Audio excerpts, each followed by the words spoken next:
What up, though? My homies, fellows, pals, amigos, buddies, comrades, friends, you name it, you are that.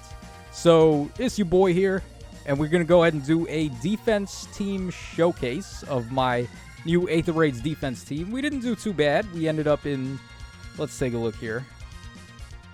Okay, so we are ranked 280 as of this moment with 10 hours left in the season, and we also suffered 115 lift loss, which is, it seems worse than it actually is. I'll explain why in a sec, but considering this is the first time I was able to give this defense a test run, and the first time we busted it out to take a test spin, it did pretty good, I gotta admit.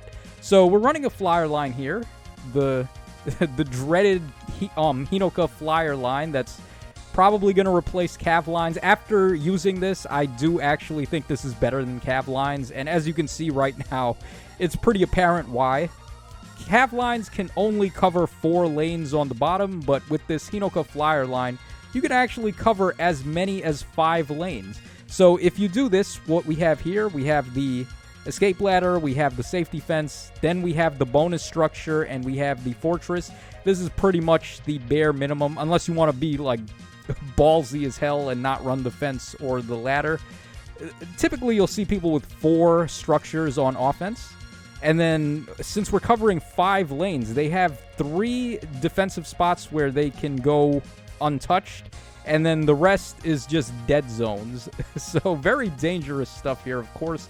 Hinoka is granting charge to all Flyer allies within 2 spaces of herself, along with special cooldown ramping when they attack the enemies.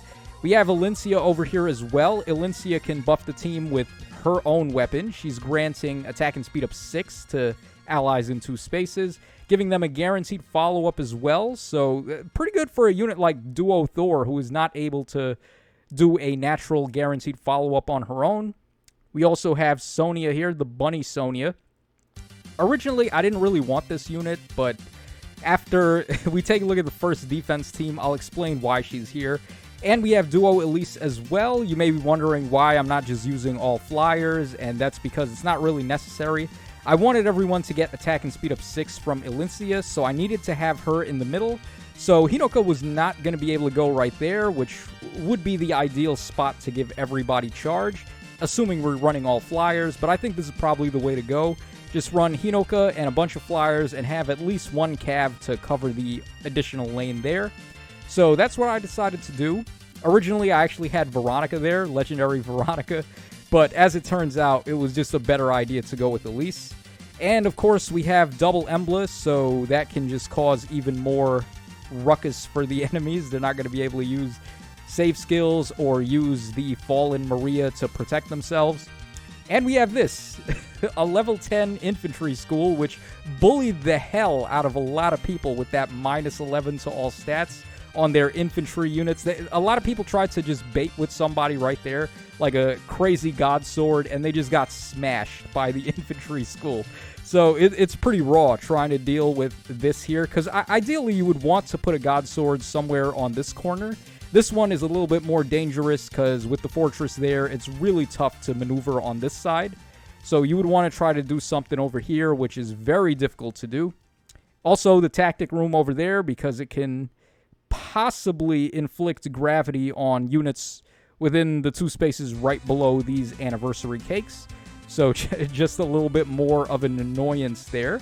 So team did really good for a first run. There is one glaring weakness that I'm going to try to do something about, but that's going to have to wait until next season. Let's go ahead and take a look at some defenses now, and we'll see how we did. Okay, so we have a lot of defenses to take a look at, and as you can see, we won a majority of the fights here. So we'll start with this one. Pretty bad to take a minus 60 right out the gates, but this was the prototype version of the team where I didn't make as many fixes as I had planned to. Let me just make sure animations are off because we got a lot of replays to take a look at. Okay, so we have the Byleth here, the Brave Byleth. Originally, I thought she was probably a better idea. This was like the thing that I wanted to do, but after what this guy does here, you'll see it's just a better idea to have a bunch more duo heroes so I can prevent them from sniping my one and only duo hero and shutting off my duo's hindrance. That really hurt us bad in this fight here. So now he's able to just do a bunch of wombo combos and pretty much clean sweep the entire team in one go. So yeah, to avoid this, you want to have multiple duo heroes, so your duo's hindrance is not as vulnerable as it was here. So that sparked me running the Bunny Sonia and also duo Elise over there. And then he boxed in Byleth. So yeah, pretty bad first fight, but we were just getting the juices flowing with this first one to figure out like what we wanted to really do with the team. This other one, I believe, also involved the prototype team before I made some adjustments. So this guy, on the other hand, ended up getting smashed pretty bad. As you can see, he's trying to Godsword bait here with his Aleer. And Aleer is really not appreciating that minus 11 to all her stats from that infantry school. We have her at +6 there. We have also bonus doubler and typical Godsword skills, godlike reflexes, close call 4, etc. He had Maria over there. Maria wasn't really going to do nothing on this map anyway because double Emblas. And then we have Saline over there, so I guess we just watched this guy get murdered. Yeah, also, my prototype, I forgot to have one of the Emblas be the slot 7 unit, so unfortunately Byleth wasn't able to clap Nerthuz there. Not that it mattered, I mean, big deal. Okay, so second fight went more as planned, I would say. Alright, so from here on out, we have the adjustments made, and we added in a bunch more duo heroes. Alright, this guy, he's got a catapult in a pretty good lane there. Unfortunately, it's not leveled up high enough to take out my infantry school. So, I can't really imagine this going too well for this guy. Doesn't seem like he's going to be able to player phase right away. He doesn't even have defense, so we're just going to fly down like Valkyries and smash all of his units here. Alright, Elencio went first. Ooh, shoutouts to Nerthuz surviving a round of combat with Hinoka. That's not easy to do. Also, over here, Atri was able to deal with Thor right there, but I'm thinking I want to give Thor a different special. I have Growing Wind on her at the moment, but given the guaranteed follow-up from Alencia and also the special acceleration from Hinoka that she would be getting, it's probably better to run like Dragon Fang or Luna or something instead on my duo Thor. So I think next season I'm probably going to end up doing that. And this guy probably just surrendered after this. Yeah, pretty bad way to start a fight off. Okay, this one over here, we got 5 KOs, so something awful must have happened. Again, good lane for the catapult, but it's not leveled up high enough. So, okay, he has Yuri. Yuri is actually really strong against this team. Also, duo Nina, because they can just attack and then Kanto out of the way. The one major weakness here is that we do not have Kanto control.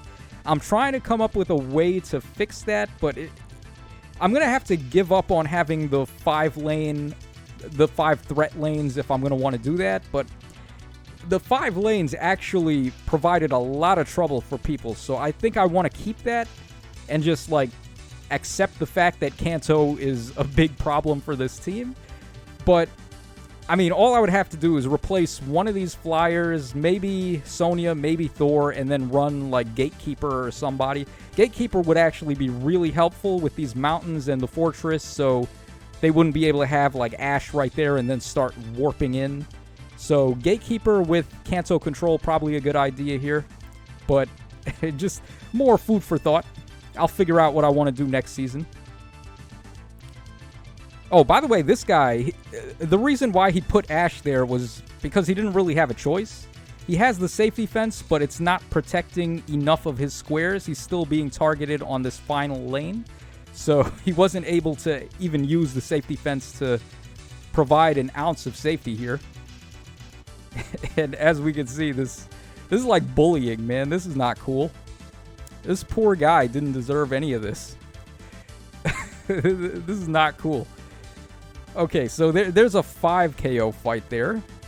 He probably would have been better off trying to do something with Yuri instead, but I mean, it is what it is. Okay, Smarty Pants over here. He has Nina, who, like I said, is one of the weaknesses here. You have also Mark. Okay, what a story, Mark. Yeah, right there. That's what you want to do. You want to go ahead and snipe somebody and then Kanto to safety. Alright, so turn 1, we're not going to be able to do anything. Alright, Mark is debuffing like crazy there. And then he has Tiki over there. I'm not really sure why he threw Mark all the way in the corner. If he was going to move Mark, probably would have been safer to just have him bait Thor instead of trying to bait Sonya, but okay. As we can see, Sonya makes mincemeat out of him. Alright, there. I don't think any of our units are really built to deal with Tiki, besides maybe Hinoka. But it didn't really matter. We got our 1 KO, so he surrendered. Alright, we got Jay-Z in the house. Shoutouts to my man Jay-Z, bro. I think Jay-Z made Rockaware, right? Alright, shoutouts to Rockaware. Me and my mid-2000s fashion sense.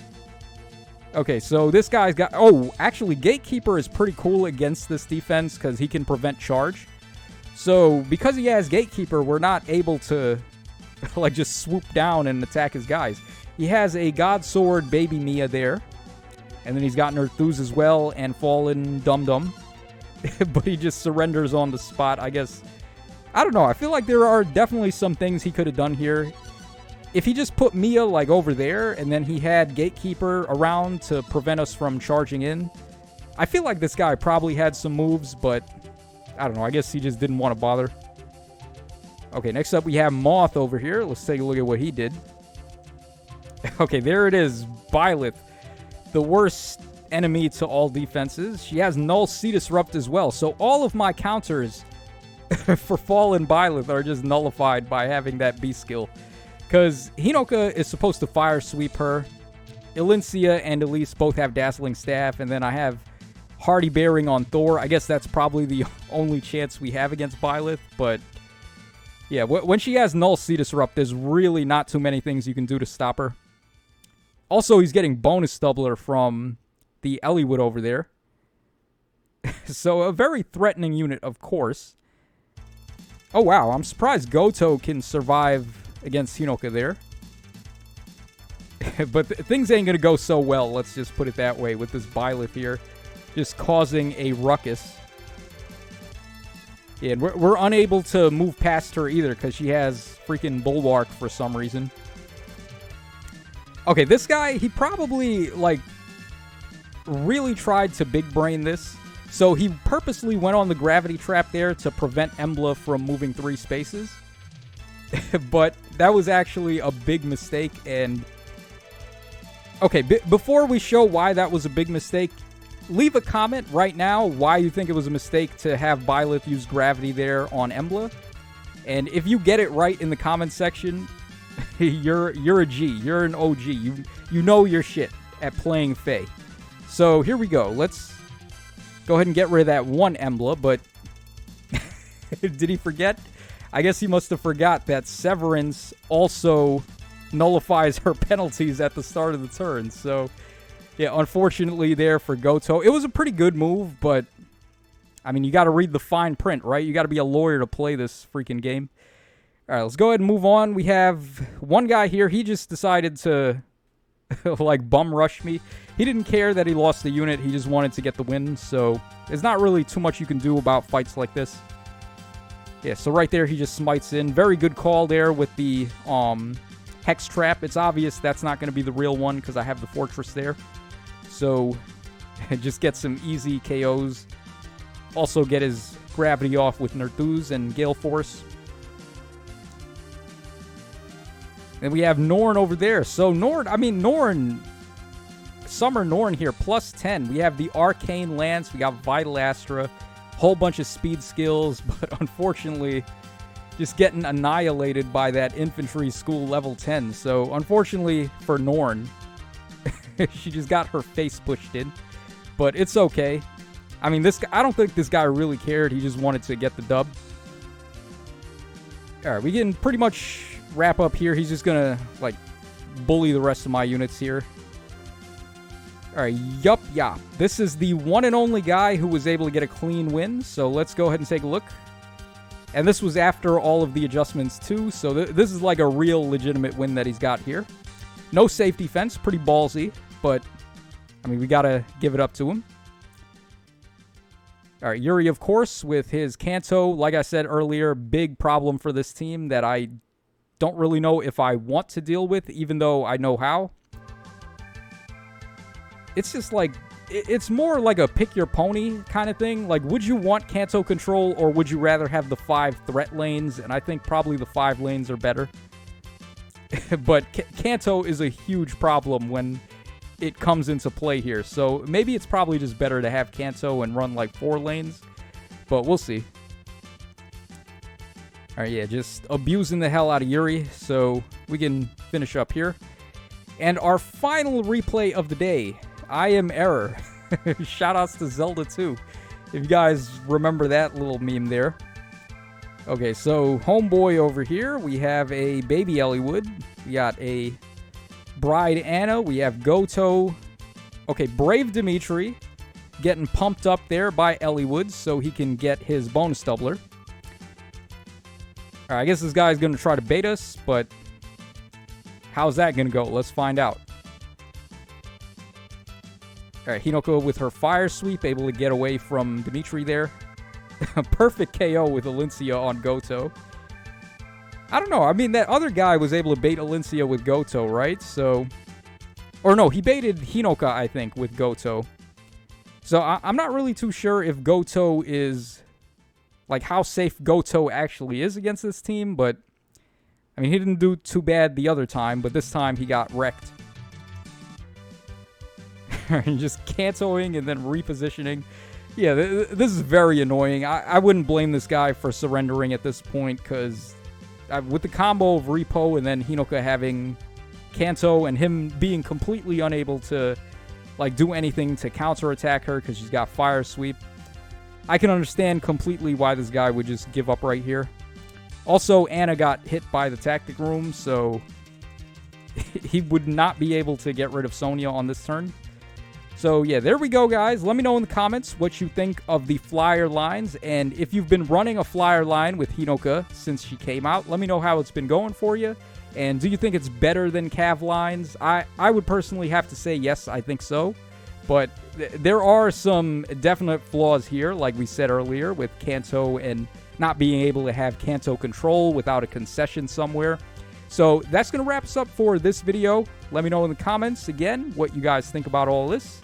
And this is your boy Tacho signing out, so take care, fellas, and I'll catch y'all again on the flip side.